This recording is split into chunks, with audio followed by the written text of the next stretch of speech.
नमस्ते।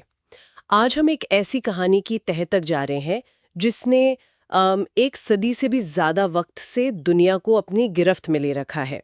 RMS Titanic का बनना और उसका दुखद अंत। हमारे सामने जो जानकारी है उसके आधार पर हम इस पूरी घटना का एक गहरा विश्लेषण करेंगे। हाँ, और ये सिर्फ एक समुद्री हादसे का ब्यौरा नहीं है। इसमें उस युग की महत्वाकांक्षा, इंजीनियरिंग की उपलब्धियां और इंसानी फितरत की झलकियां भी हैं। गर्व, लापरवाही, बहादुरी, बलिदान, सब कुछ। ये कहानी हमें बहुत कुछ सोचने पर मजबूर करती है, सही में। तो हमारा इरादा है कि हम इस जहाज के भव्य सपने से लेकर उसके ठंडे अंधेरे अंत तक के सफर को समझें। सिर्फ क्या हुआ ये नहीं, बल्कि ऐसा क्यों हुआ, इसके पीछे की वजह क्या थी और इस हादसे ने दुनिया पर क्या असर छोड़ा। चलिए इस सफर की शुरुआत करते हैं। बिल्कुल। तो शुरुआत होती है एक बड़े सपने से। 20वीं सदी की शुरुआत थी, इंडस्ट्रियल रेवोल्यूशन जोरों पर था और समंदर पर मतलब एक तरह की रेस लगी थी बेस्ट जहाज बनाने की। इसी माहौल में व्हाइट स्टार लाइन नाम की शिपिंग कंपनी ने एक असाधारण जहाज बनाने का फैसला किया। और वो बना बेलफास्ट, आयरलैंड के हार्लैंड एंड वुल्फ शिपयार्ड में। 1909 के आसपास, है ना। नाम रखा गया आरएमएस टाइटैनिक। टाइटन मतलब विशाल, और ये वाकई बहुत बड़ा था। हाँ, बहुत बड़ा। करीब 882 फीट लंबा।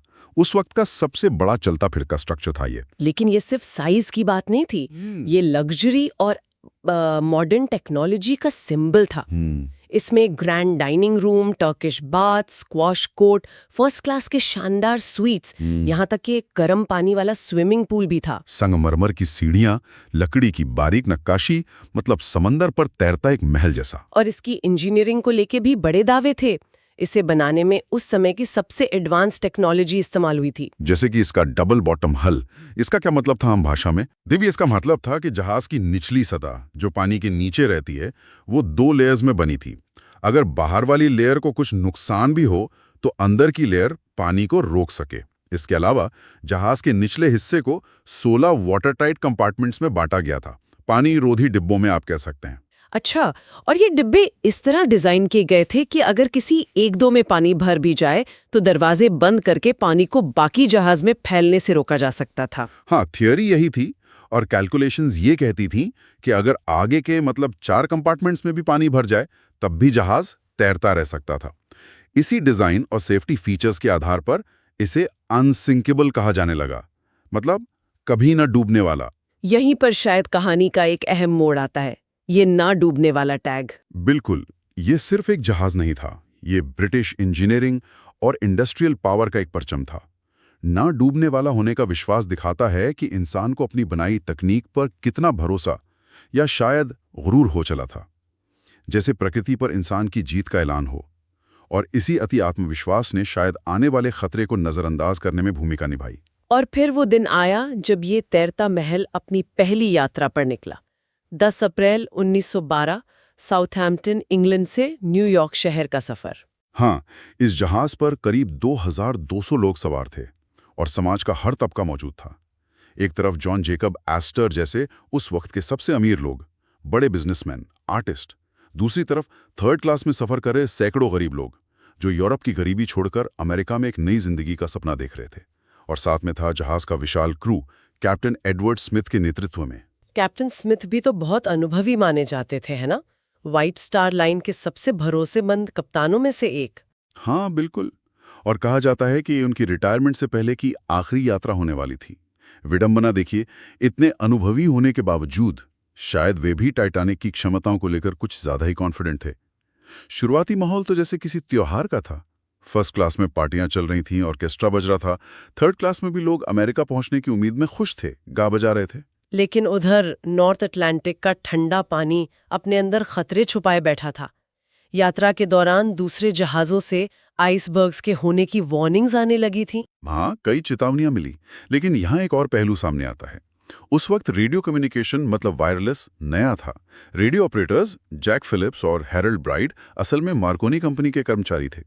उनका मुख्य काम यात्रियों के पर्सनल मैसेज भेजना था, खासकर अमीर यात्रियों के।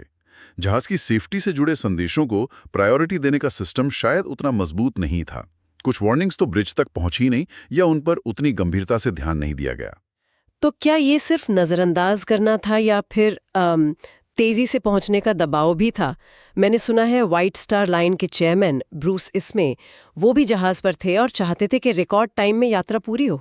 हाँ, ये भी एक फैक्टर माना जाता है। तेज रफ्तार बनाए रखना शायद इसमें के कहने पर या अपनी प्रतिष्ठा के लिए एक कारण हो सकता है कि चेतावनियों के बावजूद जहाज की स्पीड कम नहीं की गई। और फिर वो न डूबने वाले जहाज का भरोसा, वो भी दिमाग में रहा होगा। ये कई चीजों का मिक्स था, कम्युनिकेशन की कमियां, रफ्तार का प्रेशर और हद से ज्यादा कॉन्फिडेंस। और फिर आई वो रात, 14 अप्रैल 1912। मौसम एकदम अजीब था। आसमान साफ, तारे दिख रहे थे, लेकिन हवा नहीं थी। समुंदर बिल्कुल शांत था, जैसे काला शीशा, और तापमान 0 से नीचे गिर चुका था। ऐसी शांति अक्सर खतरे का संकेत होती है ना? बिल्कुल। रात के लगभग 11:30 बजे जहाज के क्रोज नेस्ट में जो पहरेदार थे, फ्रेडरिक फ्लीट, उनकी नजरें अंधेरे को चीरने की कोशिश कर रही थीं। अचानक उन्हें अपने सामने एक बड़ा सा काला साया दिखा। उन्होंने तुरंत 3 बार घंटी बजाए और नीचे ब्रिज पर फोन किया, आइसबर्ग राइट अहेड, मतलब सामने आइसबर्ग है। फर्स्ट ऑफिसर विलियम मर्डॉक ने तुरंत आदेश दिया, हार्ड अ स्टारबोर्ड, यानी जहाज को तेजी से बाईं ओर मोड़ने का हुक्म, साथ ही इंजन को फुल रिवर्स चलाने का भी। लेकिन टाइटैनिक बहुत बड़ा था और बहुत तेज रफ्तार पर था। उसे मोड़ने के लिए वक्त चाहिए था। वो पूरी तरह बच नहीं पाया। आइसबर्ग जहाज के दाहिने हिस्से से, जिसे स्टारबोर्ड साइड कहते हैं, रगड़ता हुआ निकल गया। ये सीधी टक्कर नहीं थी, बल्कि एक लंबा स्क्रैप था पानी की सतह के नीचे, और इस रगड़ ने जहाज के हल में छेद कर दिए, जिससे पानी अंदर भरने लगा। हाँ, और प्रॉब्लम ये थी कि आइसबर्ग ने 1-2 नहीं बल्कि आगे के 6 वाटरटाइट कंपार्टमेंट्स को नुकसान पहुंचाया था। जैसा हमने पहले बात की थी, जहाज का डिजाइन सिर्फ 4 कंपार्टमेंट्स में पानी भरने की सिचुएशन झेल सकता था। 6 कंपार्टमेंट्स में पानी भरना मतलब जहाज का डूबना तय था। किस्मत ने जैसे उसकी सबसे कमजोर पॉइंट पर ही वार किया था। शुरुआत में तो शायद ज्यादा लोगों को पता भी नहीं चला कि क्या हुआ है। टक्कर का एहसास बहुत हल्का था। कुछ लोगों ने सोचा शायद कोई छोटी मोटी चीज टकराई होगी। बिल्कुल। ऊपर डेक पर बैंड अभी भी म्यूजिक बजा रहा था। लोग अपनी ड्रिंक्स ले रहे थे, बातें कर रहे थे। उन्हें अंदाजा ही नहीं था कि नीचे जहाज के अंदर मौत का पानी तेजी से भर रहा है। ये उस रात की सबसे बड़ी त्रासदियों में से एक है। सतह का शांत माहौल और गहराई में चलता हुआ विनाश। लेकिन धीरे धीरे जहाज का अगला हिस्सा झुकने लगा, पानी डेक पर आने लगा। तब लोगों को एहसास हुआ कि मामला सीरियस है, और फिर भगदड़ मचनी शुरू हुई। और इसी अफरा तफरी के बीच एक और भयानक सच सामने आया। जहाज पर कुल 20 लाइफ बोट्स थीं, जिनमें 2200 से ज्यादा लोगों में से मुश्किल से 1100-1200 लोगों के लिए ही जगह थी। यानी आधे से ज्यादा लोगों के लिए बचने का कोई रास्ता ही नहीं था। ये बात आज भी हैरान करती है। दुनिया के सबसे बड़े और मॉडर्न जहाज पर इतनी कम लाइफ बोट्स क्यों? इसके पीछे उस वक्त के पुराने और कह सकते हैं आउटडेटेड समुद्री सुरक्षा नियम थे। नियमों के मुताबिक लाइफ बोट की संख्या जहाज के वजन यानी टनेज के हिसाब से तय होती थी, न कि उस पर सवार लोगों की संख्या के हिसाब से। टाइटैनिक असल में नियमों के हिसाब से जरूरत से ज्यादा लाइफ बोट ले जा रहा था, फिर भी वे आधे लोगों के लिए भी काफी नहीं थी। शायद डिजाइन करते वक्त डेक पर खुली जगह और जहाज की सुंदरता को ज्यादा इंपॉर्टेंस दी गई थी। ये नियमों और तकनीक के बीच तालमेल की कमी का नतीजा था। लाइफ बोट में नीचे उतारने का काम शुरू हुआ। ऑफिसर्स ने पहले महिलाएं और बच्चे का नियम फॉलो करवाने की कोशिश की, लेकिन हर तरफ डर और कंफ्यूजन का माहौल था। बिल्कुल। इस हड़बड़ी में कई लाइफ बोट्स आधी अधूरी भरकर ही रवाना कर दी गईं। कुछ लोगों को, खासकर पुरुषों को, लाइफ बोट में जाने से रोका गया। कुछ अमीर यात्रियों ने शायद अपने रुतबे का इस्तेमाल करने की कोशिश की। वहीं थर्ड क्लास के यात्रियों को तो डेक तक पहुंचने में ही बहुत मुश्किल हुई, क्योंकि रास्ते बंद थे या उन्हें जानकारी नहीं थी। और बहुत से लोगों को तो अंत तक यकीन ही नहीं हुआ कि टाइटैनिक जैसा जहाज सच में डूब सकता है। इस भयानक मंजर के बीच भी इंसानियत की मतलब बहादुरी की मिसालें देखने को मिली। हाँ, कैप्टन स्मिथ आखिर तक ब्रिज पर रहे और जहाज के साथ ही नीचे चले गए।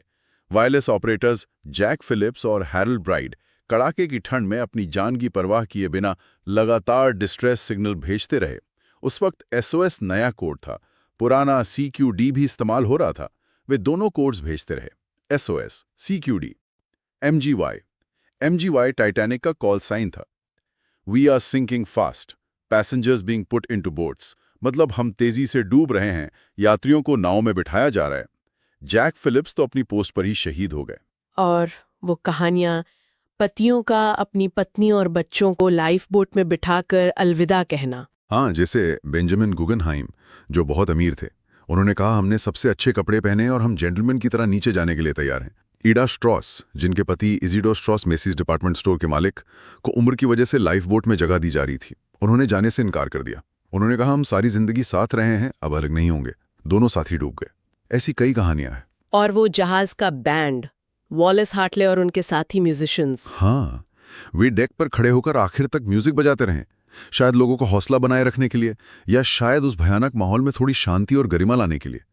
कहा जाता है कि उनका आखिरी गाना नियरर माई गॉड टू थी था। ये उस रात के मिले जुले मानवीय अनुभवों का प्रतीक है। डर, पैनिक, हिम्मत, त्याग और गहरी उदासी। वक्त तेजी से गुजर रहा था। जहाज का अगला हिस्सा पानी में समा चुका था और पिछला हिस्सा, जिसे स्टर्न कहते हैं, वो हवा में ऊंचा उठता जा रहा था। हाँ, 15 अप्रैल 1912 सुबह के लगभग 2:18 टाइटैनिक की लाइट्स एक आखिरी बार झिलमिलाईं और फिर हमेशा के लिए बुझ गईं। अंधेरे में जहाज का ढांचा भयानक स्ट्रेस में था। स्टर्न लगभग सीधा खड़ा हो गया और फिर एक कान फाड़ देने वाली गड़गड़ाहट के साथ जहाज बीच से 2 टुकड़ों में टूट गया। ये मंजर कितना भयानक रहा होगा, सोच कर ही डर लगता है। अकल्पनीय। पहले आगे का हिस्सा तेजी से डूबा, फिर कुछ देर बाद पिछला हिस्सा भी घूमता हुआ अटलांटिक की बर्फीली गहराइयों में समा गया। दुनिया का सबसे शानदार जहाज अब बस एक याद बनकर रह गया था। और पीछे छूट गए थे वो लोग जो लाइफ बोट तक नहीं पहुंच सके, उस बर्फीले ठंडे पानी में। अटलांटिक का पानी उस रात 0 से भी नीचे था, लगभग -2 डिग्री सेल्सियस। ऐसे टेम्परेचर में इंसान हाइपोथर्मिया की वजह से मिनटों में ही दम तोड़ देता है। जो लोग पानी में गिरे, उनके बचने की उम्मीद ना के बराबर थी। लाइफ बोट्स में बैठे लोग दूर से उनकी चीखें सुनते रहे, लेकिन कुछ कर नहीं सकते थे। बहुत ही दर्दनाक था वो सब। घंटों बाद मदद पहुंची है ना? हाँ, लगभग सुबह 4 बजे RMS कार्पेथिया नाम का जहाज घटनास्थल पर पहुंचा। उसे टाइटैनिक के डिस्ट्रेस सिग्नल मिल गए थे और वो फुल स्पीड से आया था। लेकिन तब तक बहुत देर हो चुकी थी। उन्हें चारों तरफ मलबा, लकड़ी के टुकड़े और लाशें तैरती मिली। कार्पेथिया ने कितनी जानें बचाई फिर? वे सिर्फ 705 लोगों को ही जिंदा बचा सके, जो लाइफ बोट्स में थे। 1500 से ज्यादा लोग, पुरुष, महिलाएं और बच्चे उस रात मारे गए। ये शांति के समय में हुई सबसे घातक समुद्री त्रासदियों में से एक थी। इस खबर ने तो दुनिया को हिला कर रख दिया होगा। न डूबने वाला जहाज अपनी पहली ही यात्रा पर डूब गया। इतनी जानें चली गईं, यकीन करना मुश्किल रहा होगा। बिल्कुल। इसके तुरंत बाद अमेरिका और ब्रिटेन दोनों जगह इंक्वायरीज बैठाई गईं। इन जांचों में कई चौंकाने वाली बातें सामने आई। बहुत तेज रफ्तार, आइसबर्ग की चेतावनियों को नजरअंदाज करना, लाइफ बोट्स की भारी कमी, बचाव के काम में मिसमैनेजमेंट और सबसे ऊपर शायद टेक्नोलॉजी पर जरूरत से ज्यादा भरोसा और प्रकृति की ताकत को कम आंकने की इंसानी फितरत। लेकिन क्या इस भयानक हादसे से कोई सबक सीखा गया? क्या कुछ बदलाव हुए? हाँ, ये त्रासदी समुद्री सुरक्षा के इतिहास में एक बड़ा टर्निंग पॉइंट साबित हुई। 1914 में पहली बार international convention for the safety of life at sea, SOLAS बुलाई गई। नए नियम बनाए गए, जैसे सभी जहाज़ों के लिए 24 घंटे रेडियो निगरानी जरूरी कर दी गई, ताकि डिस्ट्रेस सिग्नल कभी मिस ना हो। आइसबर्ग की गश्त के लिए इंटरनेशनल आइस पेट्रोल बनाया गया। और सबसे जरूरी ये कानून बना कि हर जहाज पर उसमें सवार हर एक व्यक्ति के लिए लाइफ बोट में जगह होनी ही चाहिए। आज भी टाइटैनिक का मलबा अटलांटिक में करीब 12,500 फीट नीचे 2 टुकड़ों में पड़ा है, एक खामोश स्मारक की तरह। बिल्कुल। और ये मलबा हमें लगातार याद दिलाता है कि इंसानी महत्वाकांक्षा और तकनीकी तरक्की अपनी जगह है, लेकिन प्रकृति की शक्ति और अनदेखी जोखिमों को नजरअंदाज करना कितना घातक हो सकता है। ये सिर्फ बीते हुए कल की कहानी नहीं है, ये आज और आने वाले कल के लिए भी एक चेतावनी है। तो टाइटैनिक सिर्फ लोहे का एक जहाज नहीं था जो डूब गया। ये एक भव्य सपना था, एक महंगा सबक था और इंसान की ऊंचाइयों और उसकी सीमाओं दोनों का एक शक्तिशाली प्रतीक। इसकी कहानी शायद हमेशा हमें अपनी तरफ खींचेगी, हमें सोचने पर मजबूर करती रहेगी। हाँ, और अंत में ये सवाल जरूर उठता है, क्या लाइफ बोट की कमी या चेतावनियों की अनदेखी जैसी प्रैक्टिकल गलतियों के अलावा उस समय के समाज की कुछ गहरी मान्यताएं थीं, जैसे कि क्लास सिस्टम का असर या तकनीकी तरक्की पर एक तरह का अंधा विश्वास, जिन्होंने इस हादसे को इतना बड़ा बना दिया? और क्या वैसी ही कोई मान्यताएं शायद नए रूप में आज भी हमारे फैसलों को प्रभावित करती हैं? जब हम विकास और जोखिम के बीच संतुलन बनाने की कोशिश करते हैं। ये कैसा विचार है जो टाइटैनिक की कहानी हमें विरासत में देकर गई।